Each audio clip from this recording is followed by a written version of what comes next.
പടം കൊള്ളായിരുന്നു ബ്രോ.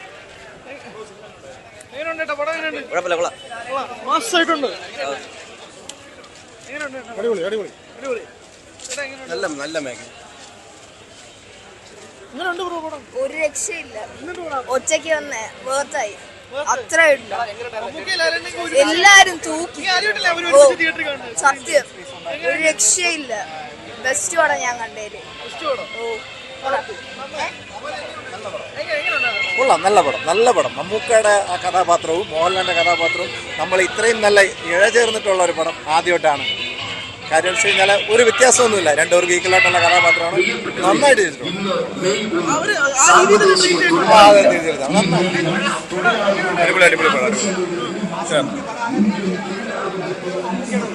അത് നോക്കണ്ട, പടം കൊള്ളാം, അടിപൊളിയോ, വൻ വിജയായിരിക്കും. മമ്മൂട്ടിയും ലാലേട്ടൻ തന്നെ തൂക്കിയ സിനിമ കാണുന്ന എല്ലാവർക്കും ട്രീറ്റ് തന്നെ. ഭയങ്കര അഭിപ്രായമാണ് പ്രേക്ഷകരുടെ ഭാഗത്തു നിന്നും. പ്രത്യേകിച്ച് ലാലേട്ടന്റെയും മമ്മൂക്കയുടെയും കുറെ ആക്ഷൻ സീൻസ് ഉണ്ട്, അതാണ് ഹൈലൈറ്റ്. പക്ഷേ ഏറ്റവും ഇമ്പോർട്ടൻറ്റ് എനിക്ക് തോന്നുന്നു ഇതിൽ ആ ഒരു സോഷ്യലി റിലവൻ്റ് ആയിട്ടുള്ള സ്റ്റോറിയും അതിനെ ഇന്റർലിങ്ക് ചെയ്ത് എല്ലാവരും ഒരു ചിലപ്പോൾ ഒരു 5 മിനിറ്റത്തേക്കുള്ള റോളാണെങ്കിൽ പോലും അവരെല്ലാവരും അത് ഭംഗിയായിട്ട് ചെയ്തിട്ടുണ്ട്. എനിക്കൊന്ന് തുടക്കത്തിൽ ഫസ്റ്റ് ഹാഫിൽ എനിക്കൊന്ന് ഇന്റർവെല്ലിന് മുമ്പ് വരെ ഒരു എക്സൈറ്റ്മെന്റ് ലെവൽ ആ ഒരു ഇന്റർവെല്ലിന് ഒരു 10-15-20 മിനിറ്റ് മുമ്പേ വരുന്നുള്ളൂ. അതിനുശേഷം എല്ലാം ഫാസ്റ്റ് പേസ്ഡാണ്. അവർ അതേ രീതിയിൽ ട്രീറ്റ് ചെയ്തിട്ടുണ്ട്, നമ്മൾ കാണാൻ ആഗ്രഹിക്കുന്ന രീതിയിൽ. മഹേഷ് നാരായണൻ നല്ലൊരു ഫിലിം മേക്കറാണ്. പുള്ളിയുടെ ആ ഒരു ക്വാളിറ്റി മെയിൻറ്റെയിൻ ചെയ്താൽ പുള്ളി ചെയ്ത്, അത് സ്റ്റോറിക്കാണ് ഇമ്പോർട്ടൻസ്. അപ്പോൾ എല്ലാ ക്യാരക്ടേഴ്സും അതുപോലെ തന്നെ ആയിരിക്കുമല്ലോ. ഇപ്പം ഇതിപ്പം 2020 കമ്പയർ ചെയ്യാൻ പറ്റത്തില്ല, ഇത് വേറൊരു ഡിഫറെൻറ്റ് ട്രീറ്റ്മെൻ്റ് ആണ്. പക്ഷെ കൊള്ളാം, നല്ല പടമാണ്. ഓഫ് കോഴ്സ്, അതുകൊണ്ടാണല്ലോ പുള്ളി എല്ലാവരും അതെ ഡീസൻ്റ് ആയിട്ട് ചെയ്തിട്ടുണ്ട്.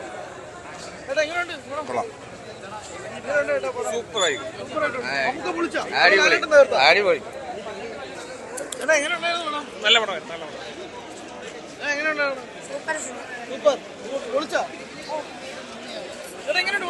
സൂപ്പർ പടം. അതായത് നമ്മള് മോഹൻലാൽ മമ്മൂട്ടിയും മോഹൻലാൽ കുറച്ചുണ്ടെങ്കിലും സൂപ്പർ. മമ്മൂക്കയുടെ പടമാണ്. അടിപൊളി മമ്മൂട്ടി പടം.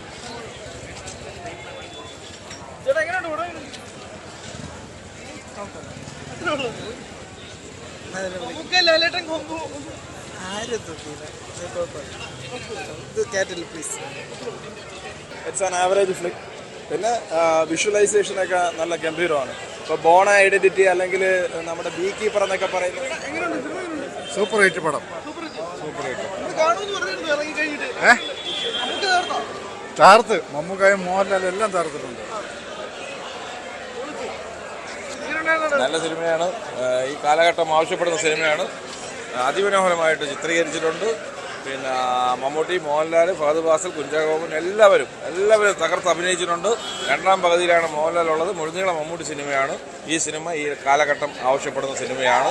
ഇന്നത്തെ തലമുറയ്ക്ക് ഇന്ന് സമൂഹത്തിൽ ഇനി വരും കാലഘട്ടത്തിൽ നടക്കാൻ പോകുന്ന കഥ വളരെ മുൻകൂട്ടി അണിയറ പ്രവർത്തകർ നന്നായി അണിയിച്ചൊരുക്കിയ ഒരു സിനിമയാണ്. ലാലേട്ടന്റെ ഫൈറ്റ് സീനൊക്കെ കൊള്ളാം.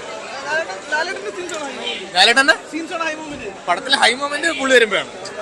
ലാലേട്ടൻ വരുമ്പോഴാണ് അടിപൊളി പടം, സൂപ്പർ പടം, നല്ല പടം, അടിപൊളി പടം. സൂപ്പർ പടം, കൊള്ളാം. എന്തായാലും പൊളിച്ചു. മമ്മൂക്കായും ലാലേട്ടനും കുറെ നാളത്തിന് ശേഷം വീണ്ടും സ്ക്രീനിൽ തിരിച്ചു വന്നു. എന്തായാലും കൊള്ളാം. എന്നാലും ഞാൻ പറയണത്, പിന്നെ മമ്മൂട്ടി തകർത്തില്ലെന്ന് പറയാൻ പറ്റില്ല.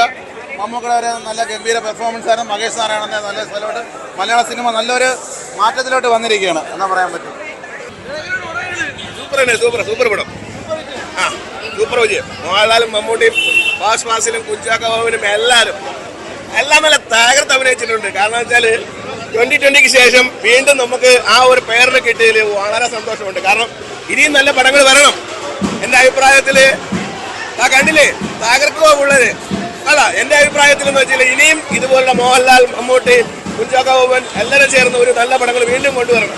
എല്ലാവരും തിയേറ്ററിലേക്ക് വന്ന് ഈ പടം കാണാം. നിങ്ങൾക്ക് എല്ലാവർക്കും നല്ലൊരു എൻജോയ്മെന്റ് ആണ്. കൊടുത്ത പൈസയ്ക്ക് വസൂലായിട്ട് തന്നെ ഈ പടം ഉണ്ടെന്ന് തന്നെയാണ് എൻ്റെ ഒരു അഭിപ്രായം. എല്ലാരെയും മുഖത്ത് സന്തോഷമാണെന്ന് കാണുന്നത്. തിയേറ്ററിൽ കൊള്ളാം, നന്നായിട്ടുണ്ട്. പടം ഞാൻ ട്രെയിലർ കണ്ടപ്പോഴേ തീരുമാനിച്ചതാ ഫസ്റ്റ് ഷോ കാണണമെന്നുള്ളത്. അത് ഒരുപാട് ബുദ്ധിമുട്ടിയാണ് ടിക്കറ്റ് കിട്ടിയത്. പിന്നെ ഇന്റർവ്യൂവിന് മുമ്പേ മമ്മൂക്ക നമ്മളെ ഞെട്ടിച്ചു. ഇന്റർവ്യൂ കഴിഞ്ഞിട്ട് ലാലേട്ടൻ്റെ എൻട്രി അത് അതിനേക്കാളും സൂപ്പറായിരുന്നു. ഏറ്റവും വലിയ സന്തോഷം എന്താണെന്ന് വെച്ചാൽ മമ്മൂക്കയ്ക്കും ലാലേട്ടനും തുല്യ പ്രാധാന്യം കൊടുത്തു എന്നുള്ളതാണ് ഏറ്റവും വലിയ സന്തോഷം. പിന്നെ ഒരുപാട് കാലം കൂടി നയൻതാരയുടെ പെർഫോമൻസ് കാണാൻ പറ്റി, രേവതി മാം, അങ്ങനെ മൊത്തത്തിൽ എല്ലാവരും അടിപൊളിയായിരുന്നു. പടം മൊത്തത്തിൽ സൂപ്പർ ഫാന്റാസ്റ്റിക് കിടുക്കാച്ച്. ഫസ്റ്റ് തിയേറ്റർ വാച്ചാണ്, നല്ല സിനിമ.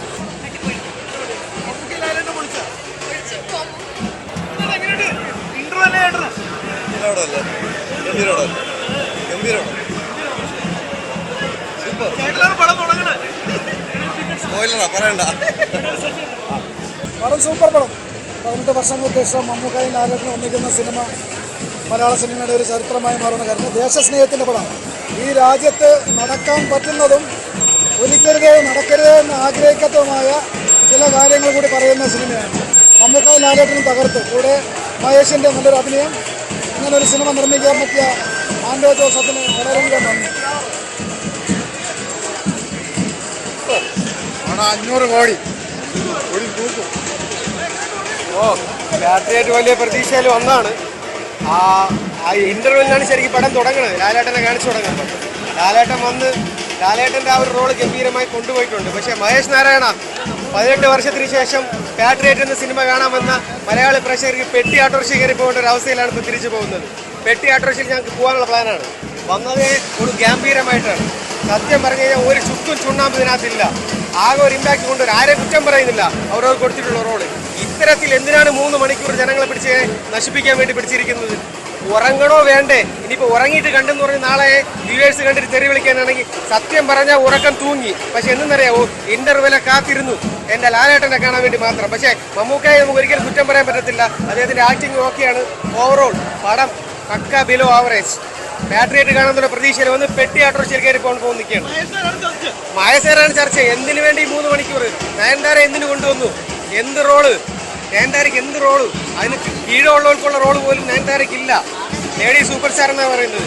മലയാള സിനിമയിൽ ഇത്രത്തോളം ഈ ഒരു വെക്കേഷൻ ടൈമിൽ പോലും ഈ പണി തരണ്ടായിരുന്നു മഹേഷ് നാരായണ. പ്ലീസ്. ഓക്കെ, സാധാരണ എക്സ്പെക്ട് ചെയ്യുന്നില്ല. കാരണം എന്താ പറയുക, 18 വർഷത്തിന് ശേഷം ഒരു ചുക്കും ചുണ്ണാമ്പതിനകത്തില്ല. 3 മണിക്കൂർ വേസ്റ്റ്. അതിന് വേറെ സംശയമില്ല. പ്രിയപ്പെട്ട പ്രേക്ഷകരെ, മധുവിൽ പോയി കാണൂ കേട്ടാ. വാഴ കണ്ടില്ലെങ്കിൽ ഒരിക്കൽ കൂടെ പോയി കാണൂ കേട്ടാ. നിങ്ങളുടെ സമയം മുതലാവും, നിങ്ങളുടെ മക്കൾക്ക് എൻജോയ്മെന്റ് ആവും. ഈ വെക്കേഷൻ അടിച്ചു പൊളിക്കാം.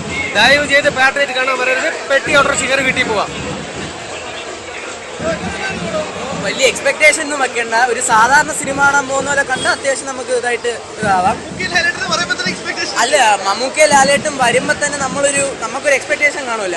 അപ്പൊ അവരുടെ രണ്ടുപേരുടെ ഒരു റിയൂണിയൻ എന്നൊരു രീതിയിൽ എനിക്ക് വലിയ തോന്നല്. ഒരു നല്ല മെസ്സേജ് ഉണ്ട് ഈ സിനിമയ്ക്ക്. നല്ല മെസ്സേജ് അവർ കൺവേ ചെയ്യണുണ്ട്.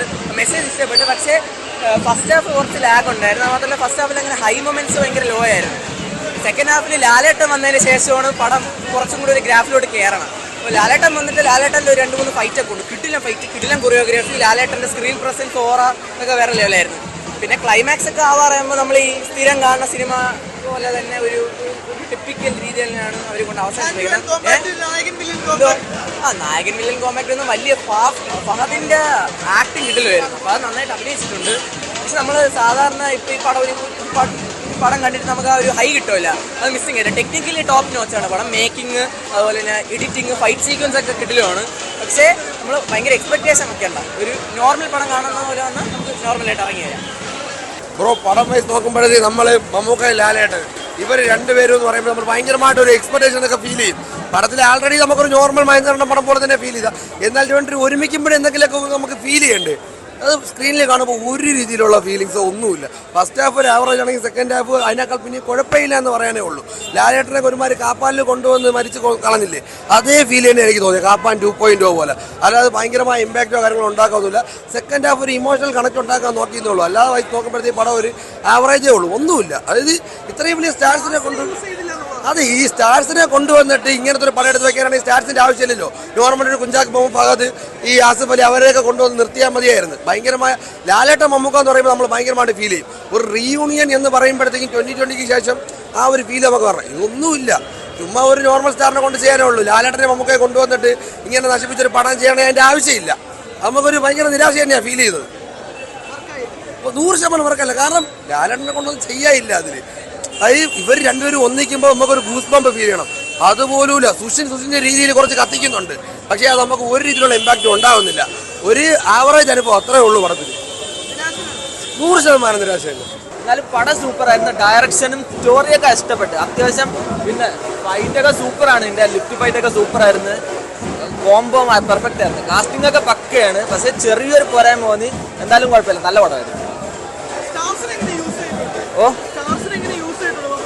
സ്റ്റാർസിനൊക്കെ പക്കയായിട്ട് യൂസ് ചെയ്തിട്ടുണ്ട്. എന്ന് വെച്ചാൽ ഫൈറ്റൊക്കെ പക്കയാണ്. ഇപ്പം നമുക്ക് ഓവറായിട്ട് തോന്നിയിട്ടുമില്ല. പക്ഷേ നല്ല ഫൈറ്റാണ് അവർക്ക് കൊടുത്തിരിക്കുന്നത്. അവർക്ക് പറ്റിയ ഫൈറ്റായിരുന്നു. ഇപ്പം നമുക്ക് പോരായ്മകൾ പറയാനായിട്ടില്ല. പക്ഷേ എന്തോ ഒരു ചെറിയൊരു കുറവ് വന്നിട്ടുണ്ട്. എന്നാലും പടം അടിപൊളിയായിരുന്നു. കണ്ടന്റ് ഒക്കെ സൂപ്പറാണ്. അതാണ് വിഷയം. ഓക്കെയാണ്, അല്ലാതെ ഒരു ഇത്രയും ഹൈപ്പ് പറയേണ്ട സംഭവമൊന്നുമില്ല. ഓക്കെയാണ് പടം.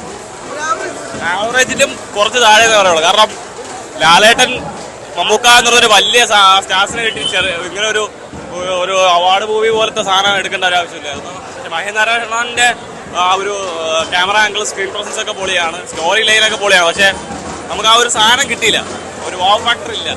ലാലേട്ടൻ കൊള്ളാം, കൊണ്ടുപോയി. ലാലേട്ടനാണ് നോക്കിയേ, പക്ഷെ ഒരു ആവറേജാ, അല്ലാതെ ഇത്ര ഹൈപ്പൊന്നും ഇല്ല പടത്തിനൊന്നും. എത്ര പടം നിന്റെ പടം പൊളിയായിട്ടുണ്ട്, സൂപ്പർ പടമായിട്ടുണ്ട്. ഞാൻ കണ്ടതിൽ വെച്ച് അടുത്ത കാലങ്ങളിൽ വെച്ചിട്ട് നല്ല പടം തന്നെയാണ് കണ്ടത്. പിന്നെ ഇതിനെപ്പറ്റി പടത്തിനെ പറ്റി എന്താണ് ചോദിക്കുന്നത് ഞാൻ പറഞ്ഞുതരാം, നമ്മൾ അനുഭവിച്ചിട്ട്. ഇത്രയും സ്റ്റാർ കാസ്റ്റ് ഉണ്ടാകുമ്പോൾ ഒബ്വിയസ്ലി അവർ തന്നില്ലെങ്കിലും we will be having an expectation. അത് നമ്മുടെ തെറ്റല്ല. പക്ഷെ അത്രയ്ക്കുണ്ടോ എന്ന് ചോദിച്ചാൽ I would say this is a normal movie. ഒരു സോഷ്യൽ കോസിനെ പറ്റി നമുക്കൊരു പബ്ലിക്കിന് ഒരു അവയർനെസ് തരുന്നുണ്ട്. പക്ഷെ അത് ഇത്രയും വലിച്ചു നീട്ടിയുള്ള അവയർനെസ് വേണമായിരുന്നു എന്ന് ചോദിച്ചാൽ I would say no. Because ഒരു ഇൻസിഡൻറ്റ് വെച്ചിട്ടാണ് ഈ എൻറ്റയർ മൂവി റോൾ ഔട്ടായി പോകുന്നത്. സോ അത് എനിക്ക് അത്രയ്ക്കൊരു, ഇപ്പം എനിക്ക് സിനിമയുടെ ABCD അറിയില്ല. പക്ഷേ as A normal audience who had taken the ticket for the first day first show, എനിക്കിത് ജസ്റ്റ് ഒരു നോർമൽ സാധാരണ ഒരു മൂവിയായിട്ട് മാത്രമേ തോന്നുള്ളൂ. അടിപൊളി പടം. 18 വർഷത്തെ കാത്തിരിപ്പ് വെറുതെ ഒന്നും ആയില്ല. വേറെ ലെവൽ പടം. അതിനകത്ത് ആരാധകർക്ക് വേണ്ടാന്ന് തോന്നിയൊരു സീനുണ്ട് ആക്ച്വലി. ബട്ട് മൂവി അടിച്ചു പൊളിച്ചു. ഫസ്റ്റ് ക്ലാസ്സിൽ വേറെ ലെവൽ അഭിനയം. കാരണം ഇത്ര അഭിനയ രാജാക്കന്മാരെ മുമ്പിൽ പിടിച്ചിരിക്കാൻ പറ്റിയത് ഒരു വലിയ കഴിവാണ്. കുഞ്ചാക്കോ ബോബനാണെങ്കിലും ഫേമസ് ആണ്. ചോക്ലേറ്റ് ഹീറോയിൽ നിന്നിപ്പോൾ വേറെ ലെവൽ അഭിനയമാണ് രണ്ടുപേരും. ആൻഡ് ഒരു അടിപൊളി പടം. നമ്മൾ കുറച്ച് അവെയർ ആയിട്ടിരിക്കേണ്ട കാര്യങ്ങൾ അതിനകത്ത് കാണിക്കുന്നുണ്ട്. സോഷ്യൽ മീഡിയയിൽ ഫോൺസ്, ലാപ്ടോപ്സ് ഒക്കെ നമ്മൾ യൂസ് ചെയ്യുന്ന രീതി കുറച്ചും കൂടി കാണിക്കുന്നുണ്ട്. എന്തായാലും അടിപൊളി പടം.